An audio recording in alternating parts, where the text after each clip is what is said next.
Right, guys, 2025 Rogue Invitational. Let's see how it went. I want to do a wee recap of it. Obviously, I was going into this, you know, I had trained the best I could for it. Obviously, I had an injury with my bicep. Some events I was really nervous for. I don't usually go into a competition so nervous. 18-inch deadlift, that didn't go well. My deadlifts haven't been the best just now. And who I was up against as well, obviously Hooper, Mitchell, Hatton, Johnston, Evans, Andrade, Reno and Paddy. These guys have beat me in like the strongest man on earth. So I was kind of going with a point to prove, trying to be like, right, I need to actually go in and put a decent effort. We'll go straight into the first event, 18-inch max deadlift. I knew that Hooper, Mitchell, like maybe Hatton, like Johnston, Evans, Andrade, Reno, going into this event and into this competition, I all knew they had massive deadlifts. Even Paddy as well. Paddy's got massive, he's pulled a 4,000 pound off the arm. So I know all these guys had massive deadlifts. I got about 4 or 5 training sessions on this. You know, sometimes they were good, sometimes they were bad. It was a very hard thing for me to get into a routine with it. And I just did my head. That's why when I went to Turkey the week before Rogue, it kind of gave me a big reset because the session I'd done before Rogue, I think I failed 400 on it, and I was really kind of in a bad place with the deadlift. So again, I was going into that first event with damned limitation. Again, with deadlift this year, it's always just been damned limitation for me. It's something that it's coming back up to its best, but it's just I've not had enough time to kind of have a steady 12 to 14 week prep on something because of so many different comps. But yeah, I opened at 900 pound, which is like 408 kilograms, and I pulled that.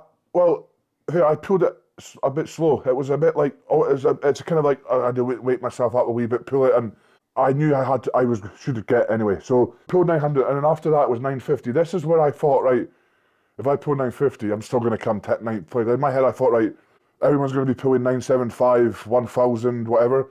I pulled 950, which was 431, which is actually a PB for me.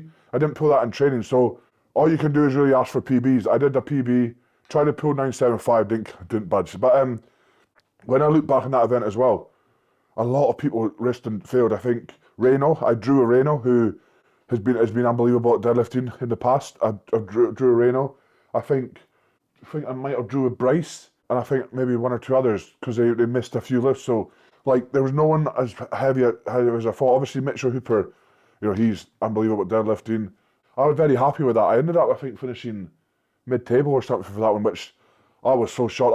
I realistically thought I was going to finish 8th or 9th, and that was then going to be something that I'd have to work hard on other events to even, you know, after that event I was thought, right, maybe get 5th or 6th place overall, because I thought that would be a massive disaster for me. But yeah, it was a decent wee confident boost.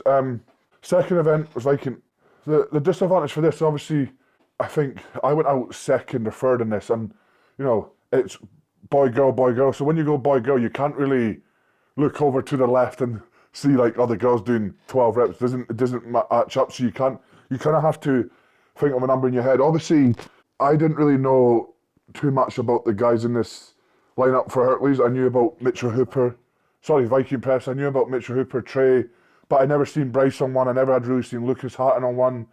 I know they were good pressures, but it doesn't really mean too much. I never seen, I don't think, Thomas Evans really on one. So backstage, I was like, right, I need maybe like 12 or 11 plus.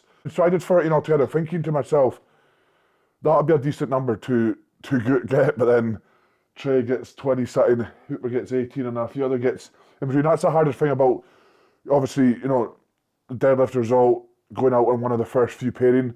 I didn't have that kind of target, so I could have probably pushed maybe 1 or 2 more, but I think after that event anyway, I was like 7th place. So, you know, 7th place, I never really worried too much for, because I know how to come back from deficits, but I also know when I'm on top how to, like, you know, stay on top as well. So I'm used to both. So after going into after those 2 events were over, I was kicking myself a wee bit, but I was kind of like, right, let's just reset.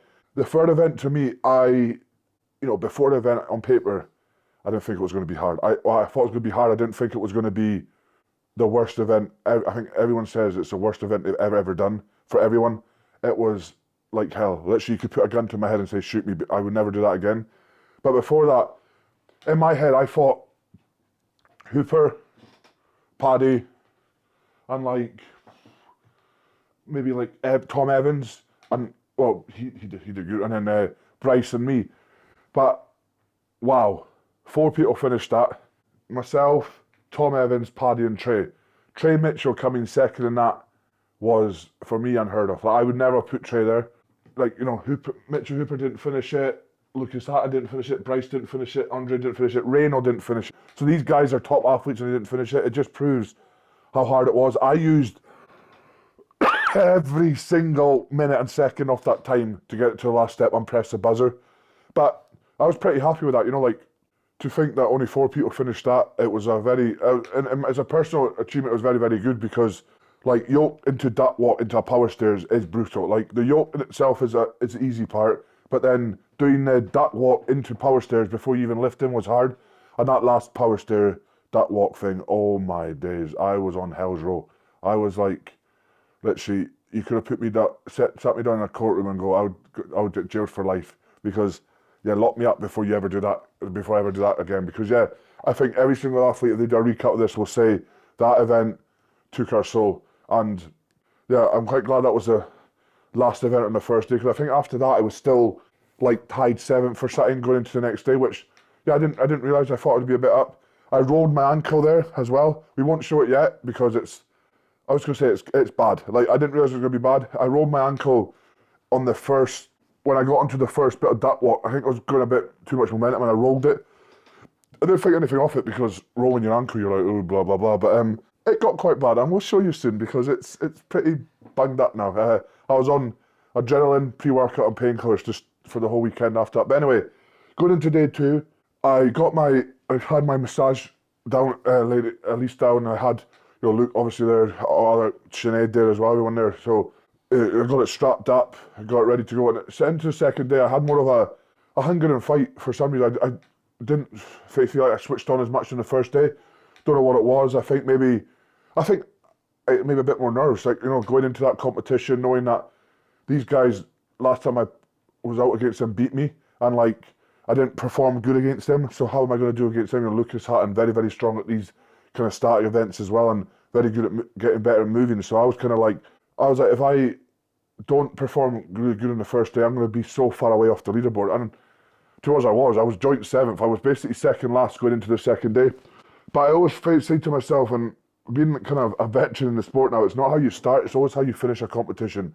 I could be last place with 3 events to go and then end up coming first. That's what Stoltman is so exciting, and I think this competition was very exciting because at the end of the first day, Trey Mitchell was first, Mitchell was second, I think Hatton was third, maybe something like that. So Reno and me were right down at the bottom, and that's Reno Wellstraw's man, me Freetown Wellstraw's man. We were right down there, and it was kind of like, geez, this is a shock to people because I didn't expect Trey to be first and coming second in that last event of the first day. Anyway, once we got over that, once we got everything human again, the second day was another 3 events. The first event of the day was press medley. Yeah, this was the one for me again. Again, it was my own fault. The position I finished in, obviously, the day before, I had to be, I think, the second group out or something. And again, it's quite hard because I finished done the kettlebell, dumbbell. I wasn't that confident on my leg. I couldn't get as much spring in my step. I got this 150 dumbbell on my first attempt, which was good. And then axle. This axle was very, very stiff. Usually I'm actually good at axle. I'm not going to make much excuses, but yeah, just the weight on my feet.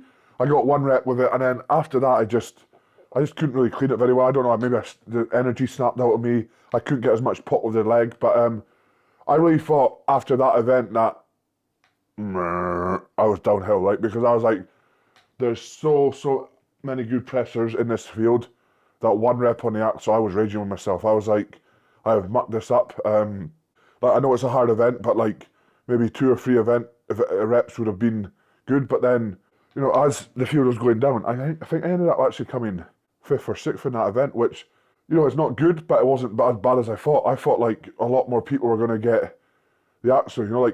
Obviously Paddy's not, that's his weakest event. I don't think he expected to get onto the axle, but for me, I expected Reno to maybe get the axle or something. He didn't, and Andre as well. He struggled a big time as well. And he's a massive presser, so for me, I was like, whew, I counted myself lucky. But the battle between Trey and Mitchell in that event was really, really cool to see. Really impressive. They went toe to toe. But after that event, I was angry, so I think it kind of woke me up. That event, I did my best I could in that event. One rep in the actual, like I said, it did decent points. I think after that event, I looked at it, it was like 7 or 8 points off the podium, and I knew the next event I was confident with because I'd won it last year. But the difference with it last year, they had a sandbag as well. I was like, this is easy. All I'm doing is pushing a bail and doing an arm over arm. And I was like, they took one implement out. So I was like, this can't be, this probably has to be the easiest. In my head, it was the easiest event of the day. And I knew how to do it because I was so experienced with it. You could see some of the people that hadn't done it were a bit kind of hesitant on it. They started slow and then built momentum. But with this bail push, you have to go in it hard and keep going. And I did it perfect. I kept going all the way to the end. Me and Bryce were neck and neck there, and then you're not allowed to touch the rope before you sit down.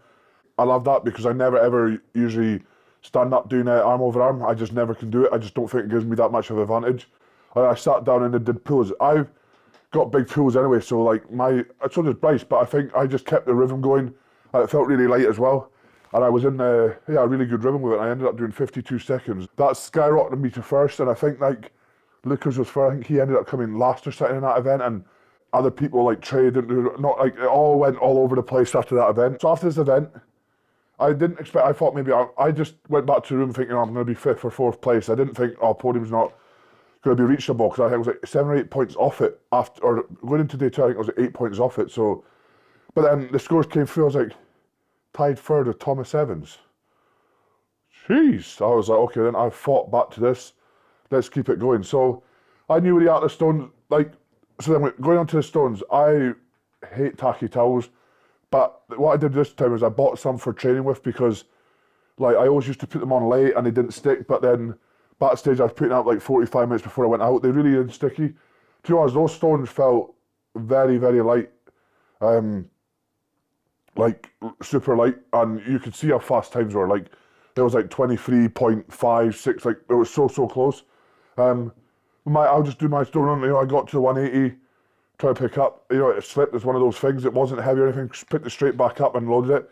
I still ended up getting 5th after dropping it. So I knew that if I didn't drop that stone, if bats, it would have won it. But like, that's where I thought to myself, crap, have I dropped third? Because Lucas came up to me and said, I think we're both joint third. And so I said, I think he's third. And then I was like, wait, has that slip marked up for me? And at that point anyway, even if I'd won the stones or whatever, I couldn't have caught Trey. So the best I could do was third. So I was like, please be third. The scores came through.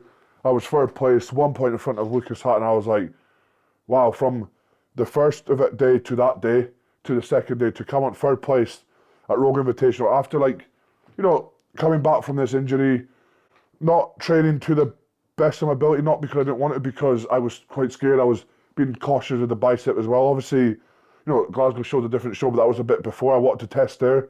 Yeah, that's me done 4 podiums in a row at Rogue. Yeah, I've not had the number 1 spot yet, but to be on it 4 years in a row is consistent. Rogue's a very hard show. This lineup was like 90% of these people beat me at Strongest Man on Earth. And I came back and got some redemption on them, which was good. Obviously Reno beat me at World Strongest Man. We had Battle of the Beast, which was a fun comp, but then I came here, I was like, right, I want to prove that I can beat and I am still one of the best athletes in the world. And I'm still one of the best athletes in the world. People always look at results after like halfway through a competition and go, oh, he's not going to win. He's doing this, he's doing that. But like, then I remember strongman, there's so many points to play for when you're doing strongman. Look at me, I was 8 points or something off it. And I ended up coming third by a point. And I think it was like 5 points behind Trey. So, there's so much to play for. Trey was 2.5 points in front of Mitchell going into day 2, and he dropped quite a lot of points. So yeah, there's so much to play for in strongman, and I never ever look at the kind of results until it's 1, mathematically impossible, or 2, until the end of the competition, because like I said, you could be on a roll, the person at the top could zero an event out of nowhere, and it happened.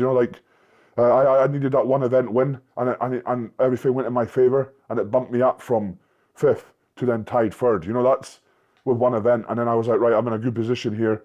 I know what to do, and that was it. So yeah, it was nice again, just to prove to myself, because 2025 has been a bit up and down. Obviously, not doing Britain's, doing Arnold's was a bit of a shambles for me. Then moving with Shane, I've not even been with Shane for a year yet. My first comp was with Shane was Worlds. Obviously second place by half a point. I couldn't have got any closer to that. Then went to Strongest Man on Earth.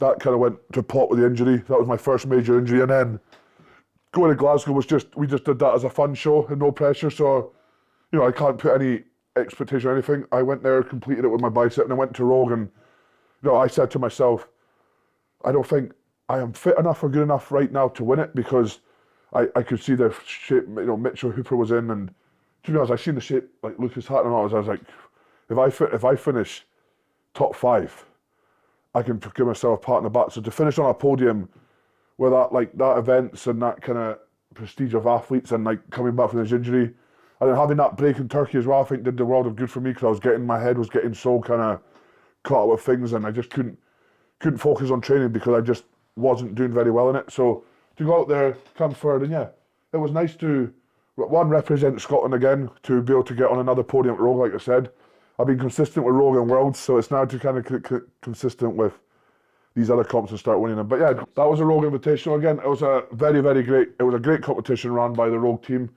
I love competing at Rogue. I love how it's in Scotland.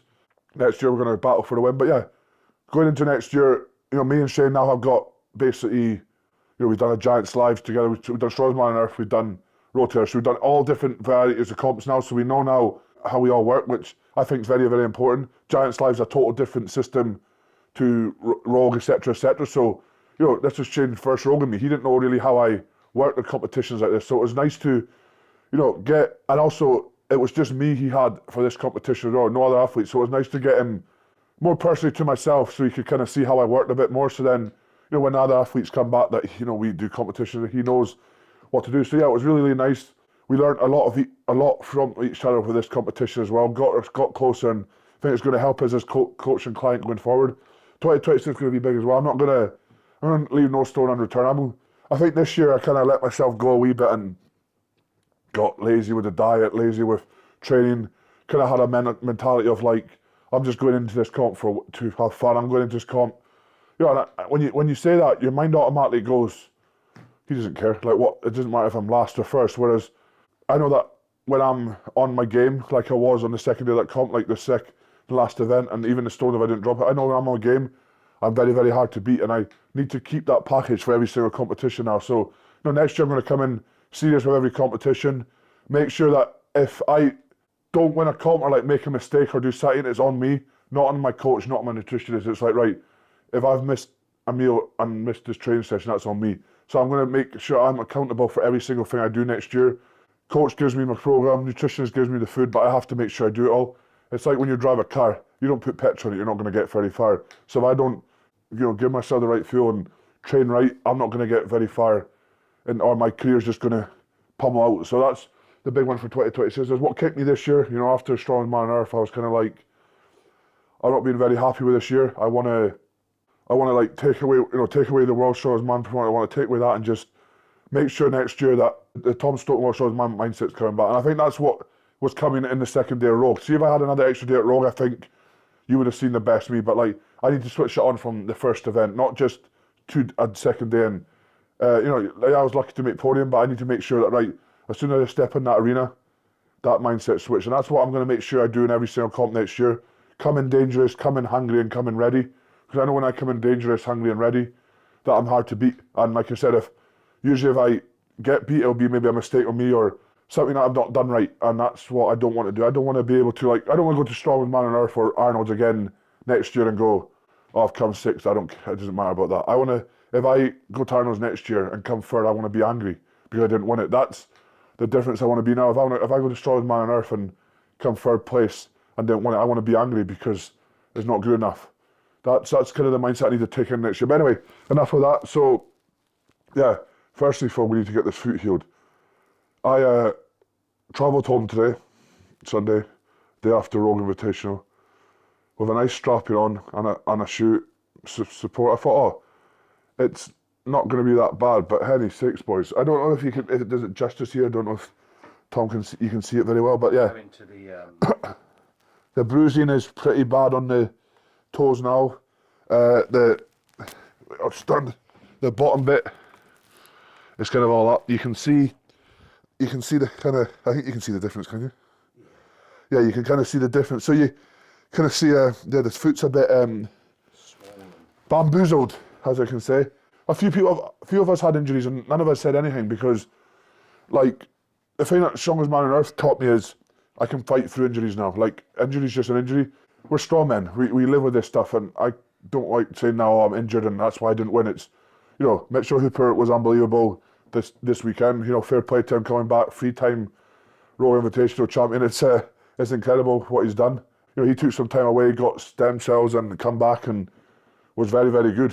Very, very impressive. There's Trey Mitchell as well. So that's probably one of the best packages I've seen train. Obviously, take away his deadlift and press because we know how good he is. But moving wise, the power stairs yoke, unbelievable. You can still work on a few things, but I think that's a good confidence for him as well. And then obviously me coming third, that podium was good, and everyone else did unbelievable as well. But yeah, it was a start lineup and it was a start podium to finish the year. So I'm just going to keep my head down, keep fighting towards every single comp. We're not talking about Arnold's a Brit or World's next competition is Britain's.